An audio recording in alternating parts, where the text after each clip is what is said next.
Upaya pemerintah dan masyarakat untuk terus melawan laju penyebaran COVID-19 terus diuji. Di tengah masih tingginya angka COVID-19 di Indonesia, sejumlah kasus kecurangan dalam penanganan pandemi justru semakin marak, termasuk kasus peredaran alat tes swab ilegal yang makin meresahkan masyarakat. Dan berikut rangkuman kasusnya.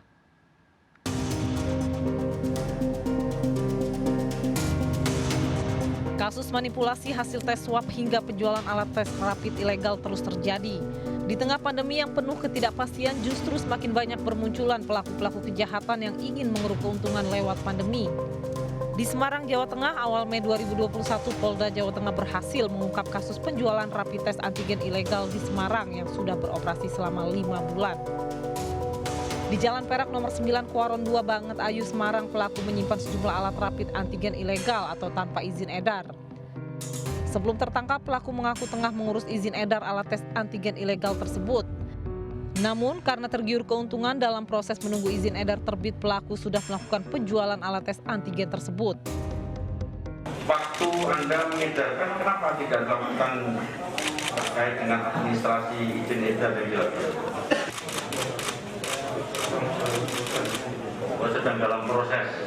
Kenapa itu tetap dilakukan padahal harus izin edar itu harus dipenuhi?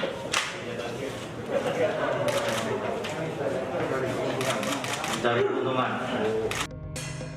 5 bulan sejak menjalankan aksinya, pelaku mengantongi keuntungan lebih dari 20 miliar rupiah. Dalam waktu 2 pekan, pelaku bisa menjual rata-rata 300 hingga 400 box alat rapid antigen ilegal tersebut.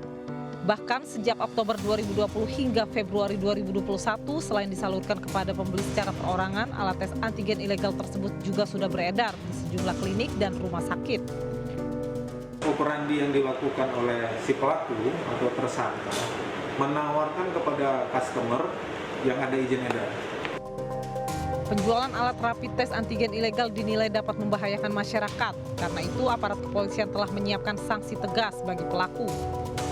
Setiap masyarakat wajib dilindungi, jadi semua harus memiliki izin edar. Ini akurasi datanya tidak valid. Nah, ini yang kita kenakan pasal tentang Undang-Undang Kesehatan dan Perlindungan Konsumen. Jadi ancaman hukuman kesehatan maksimal 15 tahun dan perlindungan konsumen 5 tahun.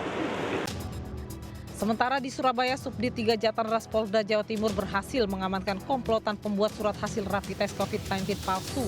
Polisi juga menetapkan 5 orang tersangka dalam kasus ini. Para pelaku menjalankan modusnya dengan memalsukan surat keterangan hasil swab antigen dan swab PCR milik Rumah Sakit Sheila Medica tanpa melalui pemeriksaan.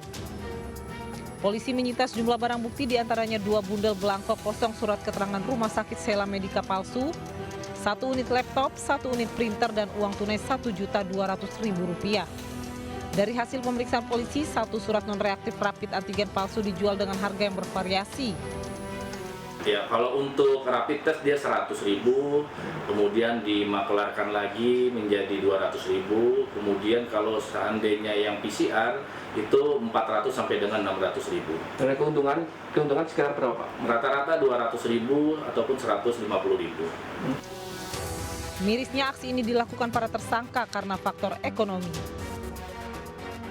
Memang disampaikan pada saat kita menangkap si pelaku tersebut bahwasanya mereka itu karena faktor ekonomi, karena dipecat daripada perusahaan tersebut sehingga tidak ada lagi yang akan dimakan, sehingga berniat untuk melakukan pemalsuan surat supaya mendapatkan hasil keuntungan yang cepat.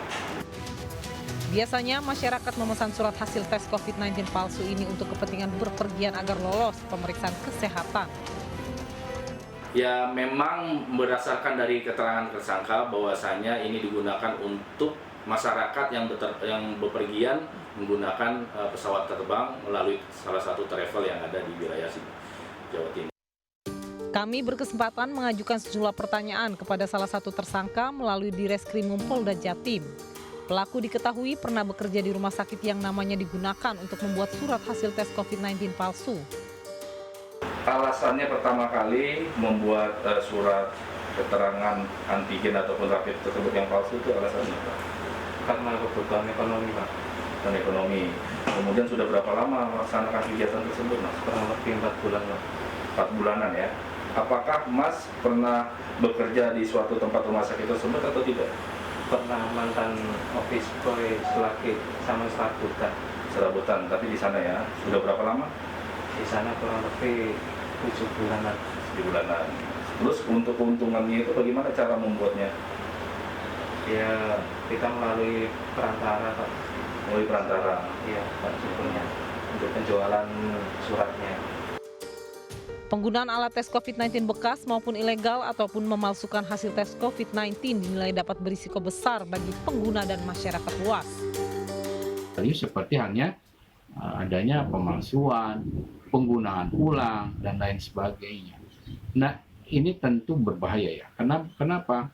Ketika ini dilaksanakan jauh dari mutu, pertama dari standar yang tidak terjaga, dan ini waktu akan berpotensi besar menyebarkan COVID-19. Pandemi yang berkepanjangan juga ikut memunculkan fenomena kejahatan mafia karantina. Pelaku berani meloloskan ratusan warga negara India ke Indonesia tanpa prosedur karantina.